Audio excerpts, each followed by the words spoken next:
Shalom, saudara sekalian yang kasih dalam Tuhan Yesus Kristus. Kita kembali bertemu dalam acara Suara Pastoral. Kita mau berdiskusi bersama Saudara David, Saudara Yasatu. Ada hal yang minggu lalu saya pernah sharingkan di dalam kitab Wahyu pasal 6 ayat 6. Silakan Saudara Yasatu untuk membacakannya. Lalu suatu suara antara keempat makhluk hidup itu berkata, secupat gandum sedinar dan 3 cupat jelai sedinar, tetapi jangan rusakkan pohon zaitun dan pokok anggur itu. Nah, pertanyaan saya, yang dimaksud ini jangan rusakkan pohon zaitun dan pokok anggur itu gimana sih kok? Ya, nah sebenarnya kalau kita mau bicara pohon zaitun kan dalam terjemahan yang lain dikatakan jangan merusakkan minyak dan anggur. Ya, minyak itu sebetulnya di dalam Alkitab, di dalam Injil itu berbicara tentang apa coba selama ini? Bicara minyak. Minyak itu kan berfungsi untuk urapan, untuk obat, kemudian juga minyak itu juga untuk masak, untuk pelita. Kalau kita bicara tentang minyak, kita selalu ingat bahwa minyak itu adalah perlambang daripada urapan. Tentunya yang namanya urapan itu kan urapan Roh Kudus sebagai orang percaya. Nah, jadi itu dulu intinya yang harus kita tahu sama-sama, bahwa minyak itu adalah perlambang daripada Roh Kudus. Sedangkan anggur, kalau kita berbicara tentang anggur, yang sering dalam pemikiran kita kalau berbicara anggur itu kan pasti konotasinya tentang perjamuan kudus ya. Anggur itu lambang apa? Darah. Lambang darah Yesus ya. Kemudian anggur itu Tuhan memberikan perumpamaan, akulah pokok anggur yang benar dan kau adalah ranting-rantingnya. Jadi kalau kita berbicara tentang anggur, kita berbicara tentang materai darah Kristus bagi setiap orang percaya. Kita orang-orang yang mengenal dan percaya menerima Yesus sebagai Tuhan Juru Selamat dimeteraikan oleh anggur itu sebagai perlambang darah Kristus, sama seperti zaman Musa. Nah, artinya adalah bahwa di akhir zaman memang segala sesuatu akan terjadi hal-hal yang sulit, seperti halnya kita tahu hari-hari ini terjadi wabah corona, kemudian juga ekonomi meluncur drastis, terjun bebas ya negara-negara. Terima kasih Pak. Iya, negara-negara itu sudah masuk jurang resesi, bahkan sampai minus 17, minus 20 gitu ya kondisi ekonominya. Itu hal-hal yang sangat mengerikan. Dikatakan secupak gandum, secupak itu artinya 1 liter makanan utama itu akan seharga 1 hari upah. Upah di Bandung, Jawa Barat itu kurang lebih kalau kabupaten 3,3. Jadi kurang lebih 1 hari itu 110.000 lah ya. Jadi kelak yang namanya beras yang tadinya seharga 5 kilo 65.000, 75.000, 80.000 akan seliternya aja jadi 100.000 kalau hari ini terjadi. Dan jelai itu makanan bukan pokok, makanan kedua, pengganti. Itu harganya 3 liter sama dengan harga 1 liter beras kelak 100.000 sekian. Artinya akan terjadi resesi ekonomi, kesulitan ekonomi, kesulitan kehidupan, kesulitan pangan yang menjadi hal yang utama ya, akan terjadi pada akhir zaman. Tetapi Tuhan tetap mengingatkan kita sebagai orang percaya bahwa kita tidak boleh merusakkan karunia Roh Kudus yang sudah Tuhan berikan, dan kita tidak boleh merusak pengorbanan Kristus yang sudah mati di atas kayu salib menebus dosa pemberontakan kita dengan tubuh nyawanya sendiri, dengan darahnya sendiri tercurah. Itu jadi jangan sembarangan kita sebagai orang-orang percaya ya, tidak boleh sama sekali. Nah, yang kedua, David, kalau berbicara tentang minyak di dalam perjanjian baru di kitab Matius pasal 25 itu kita selalu ingat tentang apa tuh? 5 gadis pandai, 5 gadis bodoh. Ya, di situ terjadi bagaimana 5 orang gadis yang pandai dia membawa cadangan minyak, 5 gadis yang bodoh enggak. Jadi pada waktu mempelai datang, terima kasih Kang. Iya. Jadi pada waktu kedatangan Tuhan Yesus Kristus kali kedua ke atas muka bumi ini, dia akan kehilangan kesempatan untuk menjadi mempelai Kristus. Artinya jangan rusakkan minyak atau zaitun di situ ya, dalam perjanjian lain. Itu bahan. Zaitun itu, pohon zaitun itu sebagai pohon yang sangat mahal fungsinya karena buahnya digunakan untuk bikin minyak. Termasuk minyak pengurapan untuk raja-raja yang dipakai untuk minyak wangi itu mahal sekali, namanya minyak zaitun itu. Nah, jangan dirusakkan. Artinya kita harus senantiasa berpengharapan, senantiasa harus berpegang teguh, senantiasa harus berpaut teguh dan beriman teguh, percaya teguh dan mengandalkan Roh Kudus. Sebab dengan kekuatan kita pada akhir zaman gak ada sesuatu pun yang bisa kita banggakan untuk memampukan kita bertahan dalam segala situasi kondisi yang terjadi kelak, di mana akan terjadi resesi yang begitu dahsyat, mungkin sakit penyakit. Ya kita tahu di China hari ini ada satu penyakit baru yang di luar corona, ya, itu ditularkan oleh kutu anjing, virus itu. Itu kalau orang digigit oleh kutu itu akan terjadi panas, demam yang tinggi sampai bisa meninggal. Udah 7 atau 8 orang kasus yang meninggal gara-gara virus baru ini. Nah, akan bermunculan namanya penyakit-penyakit baru yang mana corona aja belum ditemukan, vaksin sampai hari ini masih uji coba. Nah, akan baru lagi datang, bencana demi bencana, kemudian kelaparan, dan itu akan terjadi, peperangan terjadi. Tuhan bilang, kalau kita nggak mengandalkan kuat kuasa Roh Kudus, bagaimana kekuatan kita? Itu artinya kita harus mencadangkan seluruh energi kita, kekuatan kita berfokus kepada kuat kuasa Roh Kudus, baru kita bisa bertahan sampai kesudahannya, sampai kita kasarnya mau mati pun kita bisa bertahan. Jangan dirusakkan itu minyak, urapan yang sudah Tuhan berikan sebagai kasih karunia buat orang percaya, buat saya, buat ya satu, buat David. Jaga. Jangan sampai dia kecewa, jangan sampai dia bersedih, jangan sampai didukakan, bahkan apalagi sampai dihujat, sampai dia akan keluar dan meninggalkan kita, celakalah kita. Yang kedua, jangan merusakkan anggur. Artinya, jangan merusakkan hubungan kita dengan pokok anggur yang benar, Yesus Kristus Tuhan. Kalau kita melawan kebenaran firman Tuhan, tidak hidup di dalam kebenaran Tuhan, kita keluar dari kebenaran firman Tuhan, kehidupan daripada Yesus, ajaran Yesus Kristus Tuhan, firman Tuhan, otomatis kita keluar dari pokok anggur yang benar. Apalah kekuatan kita? Sedangkan kita kan hanya ranting yang dicangkokkan doang gitu. Betapa rentannya dan betapa bersyukurnya. Jadi kita harus jaga itu betul-betul kepada pokok anggur yang benar. Yang kedua apa?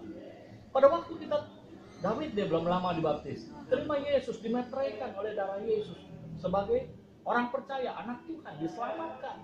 Nah, pada waktu itu dibilang jangan merusakkan anggur. Ya, coba David baca di Amsal pasal 24. Kenapa atau bagaimana sih yang namanya merusakkan anggur itu? Ada jelas firman Tuhan di dalam kitab Amsal 24. Santai aja ya sambil minumnya. Yuk. Amsal 24 ayat 30 berkata demikian. Aku melalui ladang seorang pemalas dan kebun anggur orang tidak berakal budi. Lihatlah ayat 31, lihatlah semua itu ditumbuhi onak, tanahnya tertutup dengan jereju dan temboknya sudah roboh. Ya. Cukup dulu, sampai situ dulu, ayat 31. Dikatakan aku melalui ladang seorang pemalas dan kebun anggur orang yang tidak berakal budi. Jelas firman Tuhan bilang. Artinya apa? Kebun anggur yang dilewati oleh sang pemasmur, pembuat Amsal ini adalah orang malas. Sehingga dikatakan karena dia pemalas dan tidak berakal budi, lihat semua kebun anggur itu nggak dijaga. Semuanya itu ditumbuhi onak. Artinya apa yang namanya merusakkan pokok anggur, merusakkan anggur, merusakkan pohon atau kebun anggur itu? Ini kita orang malas, melalaikan, tidak berakal budi. Namanya petani harus rajin, memperhatikan tumbuhan tanamannya, harus betul-betul diperhatikan, dipupuk, dijagai, dirawat. Itu seorang petani, perjuangannya berat. Saya ingat sekali buku Watchman Nee tentang bagaimana perbuatan seorang petani dalam mencintai ladang tanamannya sampai bisa menghasilkan buah. Itu gak ringan, berat tuh petani. Saya juga pernah main ke daerah Pacet, di daerah Banjaran, Ciparai sana, naik ke atas gunung. Itu petani bawa kol ya satu dari atas gunung, ya satu orang yang banyak gunung. Namanya petani turun gunung. Saya bilang kuat sekali namanya petani bawa berkarung-karung berat. Kita bawa berapa buah aja dari atas, berat. Petani berkarung-karung dari atas gunung, turun gunung, bawa sayur. Perjuangannya lihat, bayangin. Itu petani yang hebat. Dan pada waktu menanam pohon kan perlu hikmat. Menanam tanaman perlu hikmat. Nggak mungkin tanam asal begitu saja kemudian tidak diurus. Dia harus punya akal budi untuk mengurus tanamannya, ladangnya. Ya, dipupuk dan lain sebagainya, mesti punya pengetahuan. Kalau asal begitu aja percuma hasilnya. Konsisten dan harus punya kemampuan. Artinya apa? Demikian juga dikatakan, aku melalui ladang seseorang, melalui kebun anggur seseorang dalam Amsal 24 ayat 30 itu. Tapi orangnya malas, orangnya nggak berakal budi. Sehingga apa yang terjadi? Dipenuhi, ditumbuhi oleh onak dun. Artinya kita sebagai orang percaya harus menjaga materai Yesus Kristus Tuhan, darah Yesus dalam hidup kita. Kita nggak boleh malas. Dan kita harus pakai hikmat. Kita harus senantiasa berkomunikasi dengan kebenaran firman Tuhan, belajar kebenaran firman Tuhan sehingga akal budi kita makin ditumbuhkan. Nggak boleh malas di dalam menjalankan apa?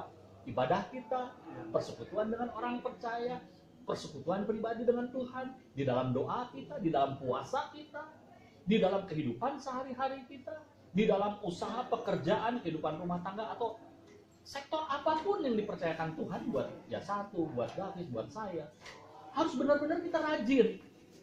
Pakai akal budi, jangan malas. Menjaga, merawat, memupuknya. Ya, perlu dipupuk. Cinta kita kepada Tuhan, kasih kita mula-mula. Otak kita ini perlu diisi oleh kebenaran Tuhan. Jangan malas baca firman. Berdoa, jangan malas. Karena itulah nafas kehidupan kita kan. Ya. Orang mati nggak butuh udara, tapi kita orang hidup butuh udara. Makan pun harus kita makan minum, ya kayak makanan hari ini ada roti ya, ada lapang tubuh itu ya. Nah, kita harus konsisten, rajin, nggak boleh sembarangan makan. Kalau nggak sakit penyakit timbul kan. Berakal budi pakai, jaga itu semua. Secara rohani pun sama. Kita harus rajin menjaganya, memupuknya. Kemudian harus milih-milih makanan mana nih yang benar, minuman mana yang benar. Jangan sampai salah makan dan sakit perut, bisa keracunan. Ya, nah berakal budi juga kenapa? Ditumbuhi onak. Berarti apa? Hatinya penuh dengan onak duri. Itu lambang apa tuh? Kalau kita lihat lah ada bibit yang dilemparkan di tanah. Ada yang ke tanah yang subur, ada ke tanah yang berbatu-batu, ada ke tumbuhan yang dihapit gitu. Yang diimpit oleh onak dan duri. Onak duri kan lambang apa? Kuasa si iblis untuk menjatuhkan kita. Dengan apa? Ya, COVID, resesi ekonomi. Dengan keadaan apa yang menjenuhkan kita selama ini online terus, nggak ada ibadah offline, sehingga kita jadi malas akhirnya untuk beribadah sama Tuhan. Itu anak duri. Sakit hati sama orang, ya marah dengan orang, dendam, benci, itu adalah onak. Kalau kita malas dipelihara terus, nggak mau dibersihin tuh, artinya si petani kan ngebersihin namanya onak-onak duri, apa rumput-rumput liar, kemudian semak-semak dibuangin supaya tumbuhannya bagus. Nah kopi itu kita tadi ngobrol-ngobrol tentang kopi. Itu dalam radius 1,5 meter itu harus bersih. Kalau enggak dia nggak tumbuh, nggak berbuah si kopi itu. Apa rewel di kopi itu, cemburuan, nggak boleh ada tanaman lain. Nah demikian juga dengan Tuhan. Tuhan akan cemburu kalau kita punya tanaman lain yang ditanam menjadi onak duri di dalam hati kita tuh nggak boleh. Nggak boleh malas kita untuk membersihkan itu. Pakai akal budi, jangan sampai disimpan. Pahit hati, nggak sampai ada akar pahit. Nah bodoh, orang mau akar pahit terus dia bodoh, nggak merdeka orangnya artinya kan ya. Nah kemudian ditawan iblis, akhirnya kungkung iblis. Nah tanahnya tertutup dengan jeruju. Jeruju itu saya pelajari ternyata sama onak duri, tapi dia yang berduri itu yang gede-gede. Oh ya. Artinya apa? Sakit hati, kebencian itu bisa menimbulkan dampak kepada orang lain kan. Sikap kita dari wajah aja udah kayak pepaya, penuh kebencian, dari sorot mata aja udah penuh dendam, kelihatan loh. Di dalam Tuhan kita bisa melihat hikmat, lihat wajah orang, mata orang, wah udah ketahuan sorotnya. Ada apa di hatinya yang menjadi onak duri dan menjadi jeruju, bisa ketahuan. Atau dia sedang sakit, Tuhan bisa kasih hikmat, sedang nggak sehat nih orang. Nah kita harus rajin sebagai petani, penggarap kebun anggur Tuhan, di mana materai Tuhan ada dalam hati kita. Harus menjadi orang-orang yang rajin dan berakal budi untuk membersihkan itu semua dari kehidupan kita, supaya kita menjadi orang yang benar-benar merdeka di dalam Kristus. Menjaga betul-betul minyak itu, menjaga betul-betul apa? Dikatakan satu lagi, anggur itu, materai itu dalam hidup kita. Ya. Dan yang terakhir dikatakan, dan temboknya apa tadi, Bin? Ayat 31 terakhir.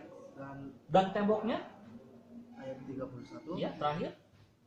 Dan lihatlah semuanya itu ditumpuhi onak, tanahnya tertutup dengan jeruju dan Ya. temboknya sudah roboh. Nah, yang lebih parah sudah roboh. Artinya apa? Rohanimu, rohmu tumbang. Tidak ada yang menjagain lagi. Roh Kudus sudah gak mau meninggalkan kau karena dia kecewa. Karena hatimu dipenuhi oleh anak duri dan jeruju, kejahatan itu. Itulah yang namanya merusakkan kebun anggur. Dikatakan jelas, aku melihat ladang seorang pemalas dan kebun anggur orang yang tidak berakal budi. Dia dipenuhi oleh onak dan tanahnya dipenuhi oleh jeruju dan temboknya sudah roboh. Nah ini yang paling parah. Kalau anak Tuhan sudah roboh pertahanan imannya, karena Roh Kudus sudah tidak lagi dihormati dan dia tidak mau lagi peduli. Ya. Kemudian materai itu disia-siakan, yang terjadi adalah tembok kita roboh. Sama seperti halnya tembok Yerusalem yang roboh pada zaman Yeremia dan Yehezkiel dan saudara-saudara yang lain, nabi-nabi yang lain. Ya, Esra. Hancur yang namanya Yerusalem. Itu adalah perlambang yang sama seperti ini.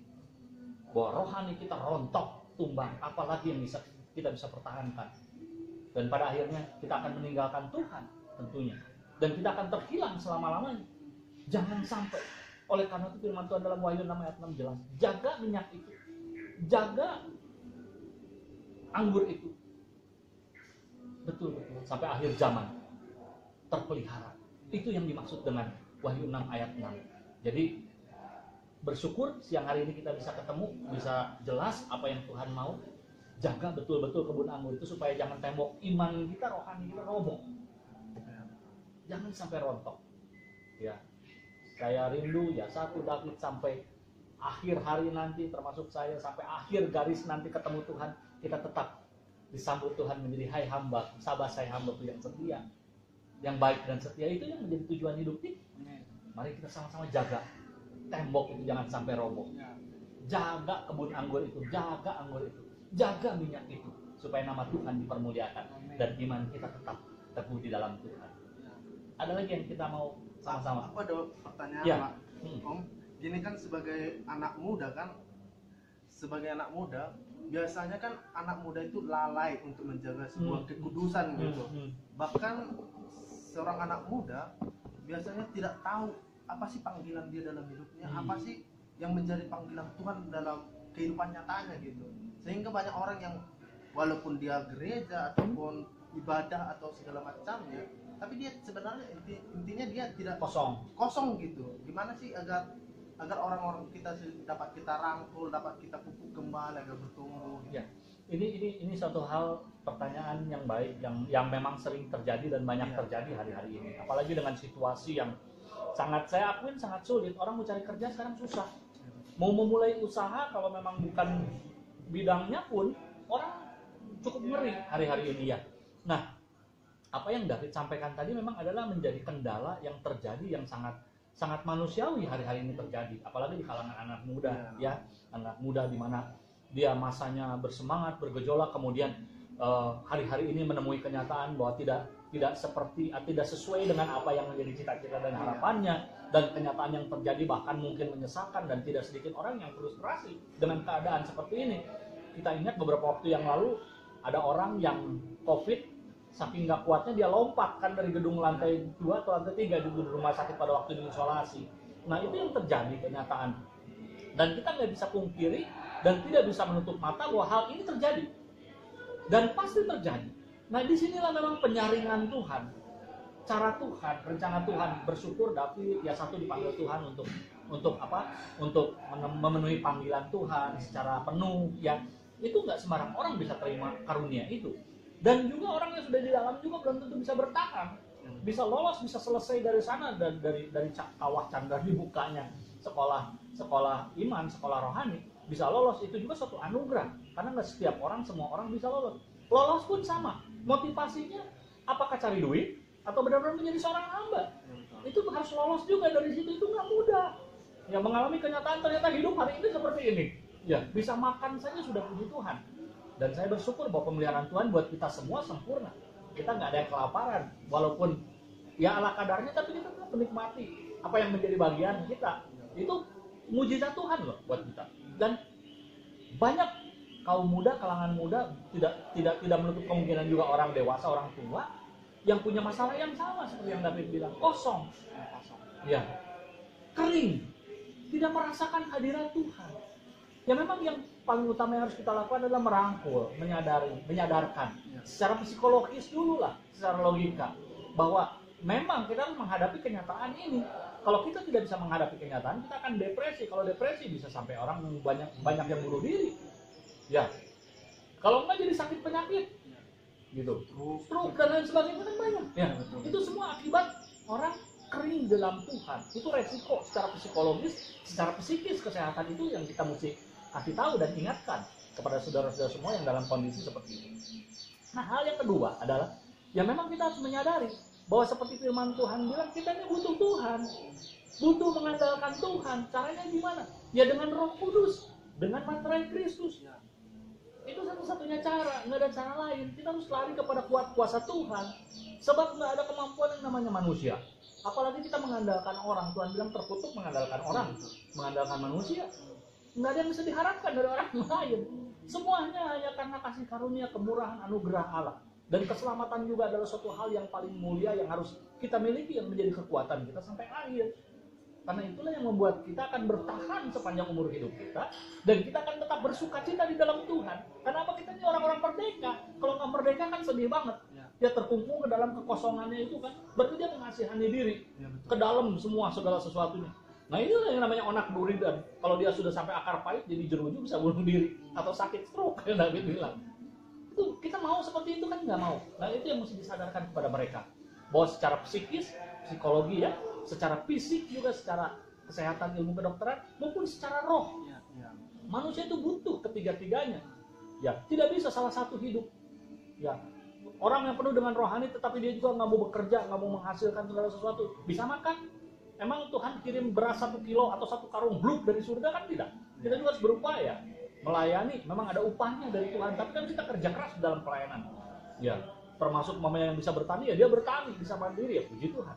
Nah, itulah kehidupan, kenyataan hidup, bahwa kita harus menghadapi realita hari-hari ini. Semakin sulit, semakin susah kenyataan yang terjadi. Kalau malam minggu yang lalu saya berbicara bahwa rame ya memang saya ingin menguatkan kita semua bahwa kita tetap harus bersukacita dalam segala sesuatu pun. Padahal itu yang ramai cuma di pusat kota. Kalau saudara-saudara malam minggu coba ke pinggiran kota, sepi semua, kayak kota mati. Sepi semua. Memang kehidupan ekonomi semakin hari semakin sulit hari-hari ini, yang kenyataan yang terjadi. Tetapi janganlah rusakkan jangan rusakkan minyak itu, dan jangan rusakkan anggur itu. Artinya sukacita Tuhan itu jangan dirusakkan. Karena kita percaya Tuhan memelihara kita. Memelihara Raja 1 David sempurna. Nggak akan mungkin membiarkan kalian dan saya terlunta-lunta meminta-minta roti. Tuhan bilang gitu. Tuhan yang jamin, Tuhan yang jagai kita. Asal seperti yang firman Allah tadi dalam Amsal, jangan kita jadi orang malas, jangan kita jadi orang yang tidak berakal budi. Ayo, selama masa kita hidup, manfaatkan akal budi dan semangat kita, tenaga kita, energi kita untuk kemuliaan nama Tuhan. Percayalah bahwa sukacita surgawi itu melampaui segala akal pikiran, akan memeliharakan kita. Itulah yang menjadi dasar ya? Bukan cuma mendasar, menjadi bunga-bunga kehidupan dalam kehidupan kita, gairah, benar. Gairah dan cinta mula-mula kita sama Tuhan gak akan padam. Itu yang dimaksud Tuhan. Ayo mari kita sama-sama jaga ya, komitmen sama Tuhan ya, sampai akhir umur kita jaga itu. Ya, Tuhan dipermuliakan. Masih ada nggak sebelum kita tutup nih dalam doa? Itu sih cuma satu kesimpulan yang diambil, walaupun di tengah-tengah keadaan kita yang semakin terjepit atau dihapit oleh dunia, keadaan yang saat-saat ini, tapi kita memang harus memandang Kristus terus dalam hidup kita ya. Kita harus memprioritaskan Tuhan apapun yang terjadi dalam hidup kita. Kira-kira sih itu sih yang dapat saya tangkap gitu ya, menjaga api Roh Kudus, menjaga materai Kristus. Jadi rohani kita betul-betul sehat. Iya betul. Ya, tetap sehat. Walaupun situasi dunia nggak sehat hari-hari ini, termasuk sakit penyakit tidak sehat. Tetapi rohani kita tetap sehat, itu yang terpenting terutama. Ya. Baik, saya minta ya satu untuk menutup di dalam doa.